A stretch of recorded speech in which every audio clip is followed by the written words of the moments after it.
we as humans live on this spacecraft which has a single point of failure, and if we were to get hit by an asteroid, the whole humanity will get destroyed, just like dinosaurs did. So my goal is to really someday make humanity a multiplanetary society where we can live on the moon and the Mars and beyond. And the first step really is to live on our nearby continent, 8th continent, and if we can learn to live on the moon, we can obviously expand that to future planets.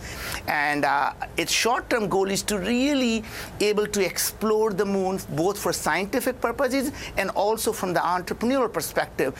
As many people have estimated, there is 16 quadrillion worth of resources on the moon with a platinum-grade materials, rare earth elements, and most importantly, the helium-3 and the water. Helium-3 is the best clean energy fuel that could power this planet for generations to come, and water really is the oil for the space economy that someday could be used both for the rocket fuel and also for the fuel for humans.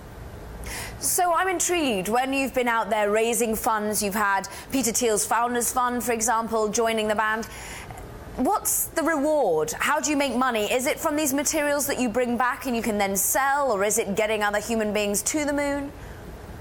Well, if you think about it, if I could rephrase John F. Kennedy, it will go something like, we chose to go to the moon not because it's easy, because it's a great business. And what makes it a great business is really the natural resources on the moon, but most importantly, to use the resources on the moon to really create the habitat on the moon and really to be able to live on the moon. So it's not simply a tourism, it's really is to save humanity from some potential disaster.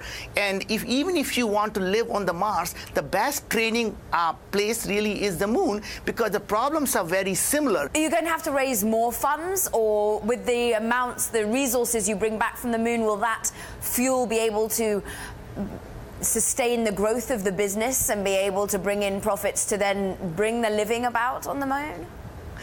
Yes, I think that, that we are fully funded to be able to do our first, second, and third mission. And what it really means is that essentially accelerates what we want to do. But to us, landing on the moon is really not just about us.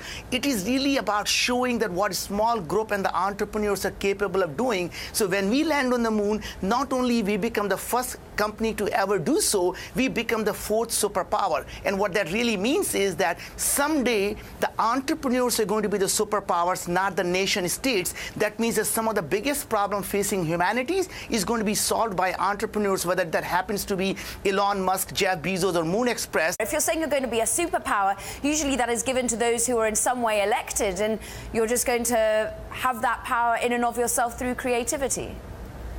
Well, idea is that, the people among themselves start to become accountable, and we all know that just because someone is elected doesn't mean they really deserve to have a superpower, and I'm not saying a word after that.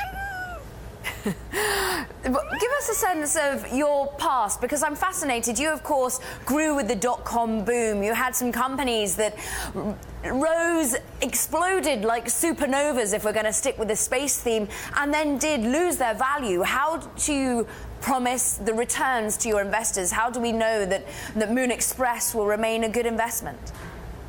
Well, the idea is that in the dot-com boom, it didn't matter what company you invested in. Obviously, you can't control the stock price. So whether you invested in Yahoo or whether you invested in VeriSign or you invested in almost any company, all the company lost value. So I think it's very cyclical. So to some extent, you can't control the stock price, but what really you can do is to build great companies. And my personal belief is when you build great companies, great things happen to you. When you build poor companies, the poor things happen to you. So my goal is to continue to inspire entrepreneurs to do great things and continue to be inspired to do great things, whether it is really making the humanity a multiplanetary society or really creating a healthcare system that can keep everyone healthy for as long as they live.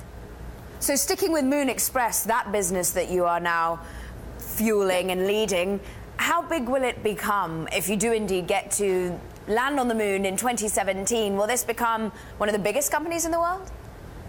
Well, the way to look at really is that what is it that we fight over land? On the land, we fight over land, the water, and energy. And all we have to do is look up, and you will see the abundance of land, the abundance of water, and abundance of energy. So really everything that we value on planet Earth is in abundance in space. And there is no doubt that someone is going to create a tremendous amount of opportunity and wealth really in a space economy. So space economy is going to be one of the biggest economy, and the company that's leading it will always be essentially be able to create amazing large enterprise by doing good and doing well.